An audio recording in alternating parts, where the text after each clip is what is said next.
ఏమైంది మామ ఎట్లా కూకున్నావు నారాజేగా? ఏం లేదన్నా, నిన్న పార్టీ వాళ్ళు ఫుల్ తాగిపిచ్చిరు తినిపిచ్చిరు, అంత తల పట్టింది, తల నొస్తుంది. అగో అవులే, నాకు చెప్పలే మరి.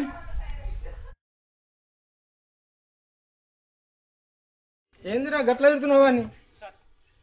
అరే ఈ పకోడి గాడు నిన్న దావత్ కింద నాకు ఎప్పుడన్నా చెప్పలేరు అంటే ఎందుకురా ఫీల్ అవుతారు? అటువంటి పార్టీలు మస్తు చేసుకోవచ్చు అన్న. మా ఇంటికాడ ఒక్కొక్కళ్ళకి 500 ఇచ్చారు తెలుసా? పోయి ఈ పైసలతో మనకు నెల గడిచిపోతుంది అన్న. ఏంద్రా బస్ సీరియస్ మాట్లాడుతున్నారు?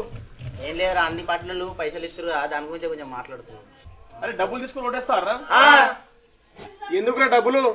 నాయకులు గెలిచినాక మన గుత్తపుక్కనే పని చేస్తారా? అవునే, దొరికినప్పుడే బరకాల దగ్గర.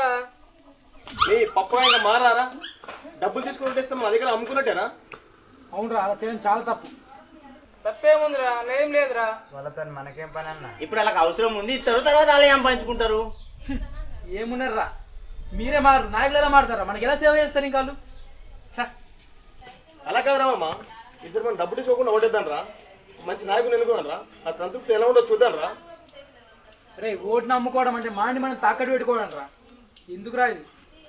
మనము రాజకీయ నాయకుల తలరాతి రాసే బ్రహ్మలం. మనం ఒక్కరోజు సంతృప్తిగా తప్పు లేకుండా ఓటేద్దాం, వాళ్ళ జీవితాలను మనం రాద్దాం. అరే మార్పు కోసం ఒక అడిగేద్దాం రా ఈసారి. సరే మామ, ఈసారి నేను డబ్బు తీసుకోకుండా ఓటేస్తారా? హాలిడే రా, మనం టూర్ వెళ్దామా? అవునన్నా, కుంటలో మస్తు ఎంజాయ్ చేయొచ్చు. అరే ఓటేరా, టూర్లు గిర్లనేమో ప్రోగ్రామ్ పెడుతుర్రు. ఒక్క నాయకుడు మంచిగా లేడు.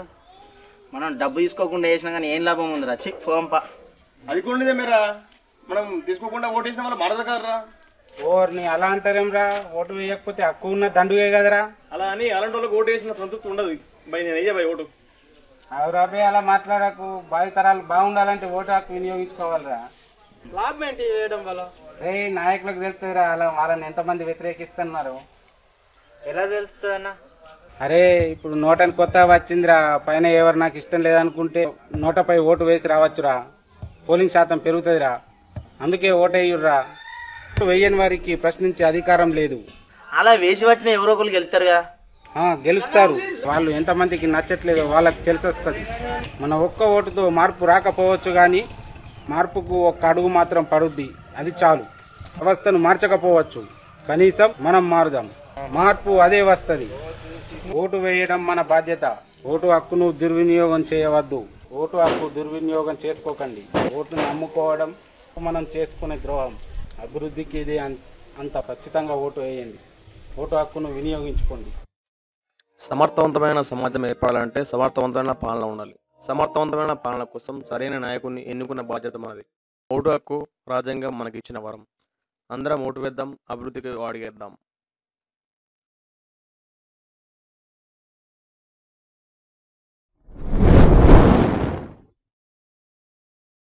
హాయ్ ఫ్రెండ్స్, మా ఛానల్ మీకు నచ్చినట్లయితే లైక్ చేయండి, షేర్ చేయండి, సబ్స్క్రైబ్ చేయండి, కమెంట్ కూడా చేయండి.